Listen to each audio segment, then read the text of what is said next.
Hi, this is Katie Jarvis with Managing the Mess. In this video, I'm going to be teaching you all about how I manage the glaze, how I set up glazes for students, how I teach students how to glaze, and how I handle cleanup.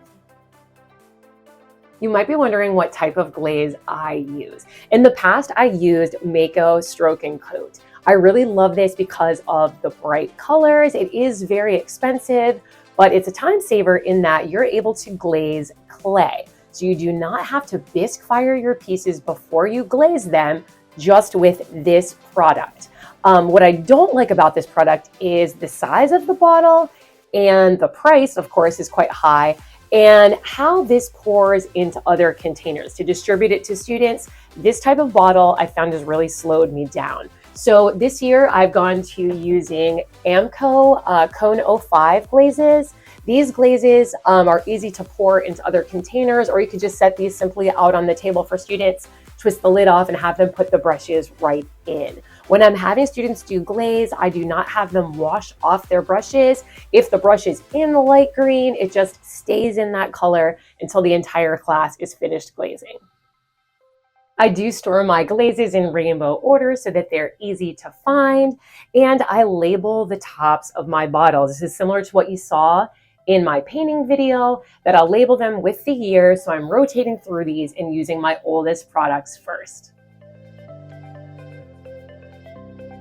I'm going to bring you along today for a little bit of reality art teaching. Today I'm setting up for my third graders to glaze. I keep my glazes on this cart and I pour glaze into plastic containers with lids so it's easy for my students to access. This one is an old beads container, and I also really like these face wipe containers. I will set up my glazes in centers throughout my room. So I have 8 different tables with 8 different colors. I'm going to have 8 different colors of glaze set up. So I'm going to be taking the red glaze and putting it at the red table. This way students can move around while they're glazing and they can easily find colors.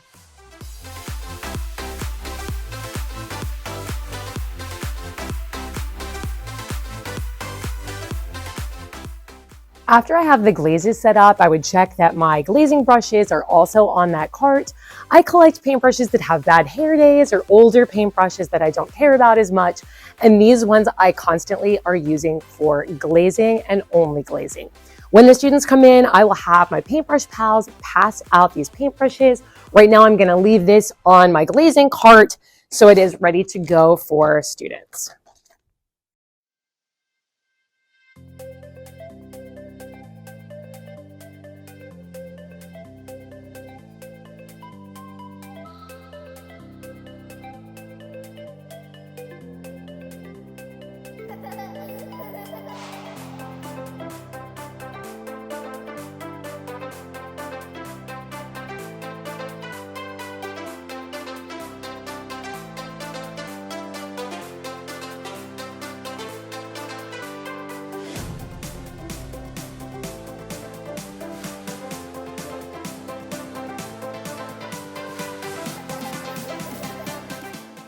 Before my students arrive in art, I would unload my kiln onto a cart like this one.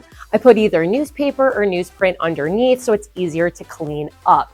As I'm unloading the kiln, I'm putting the projects with the names facing up so it's easy for me to pass out when students are in class. When the students are glazing, I have them glaze each section of their project 3 times. So if they decide to inside glaze blue, I would have them do that with 3 coats of glaze. I would show them pictures in my slide of what does it look like when you miss a spot, and what would happen if you just ignored that and went ahead with the glazing process. What would that look like at the end? How can you avoid those mistakes? Well, I have students walk around their project, looking at it from different angles before they bring it to me for that final check. As students are finished glazing, they would bring that back to this cart so that I could put these into the kiln the next day. The students are also, of course, not glazing the bottom of their project. I saw a wonderful hack in a Facebook group where the teacher had the students to draw a circle around the very bottom of their project.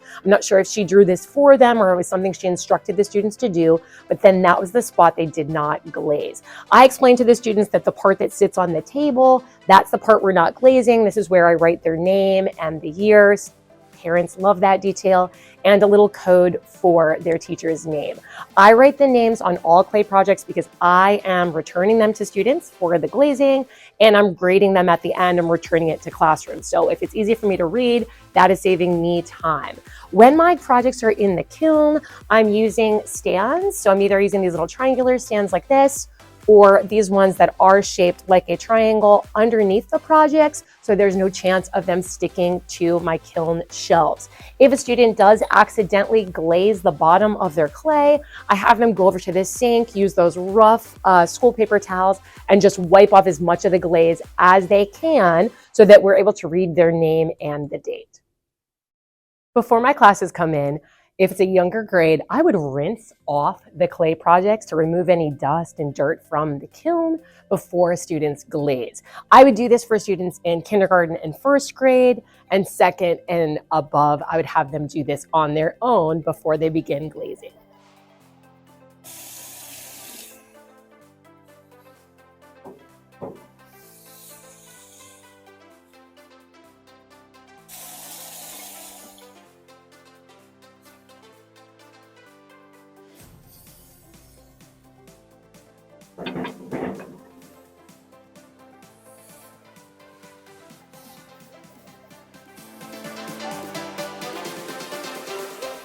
As students finish glazing, I have them move their artwork to this cart. They then begin washing their hands and taking their art shirts off.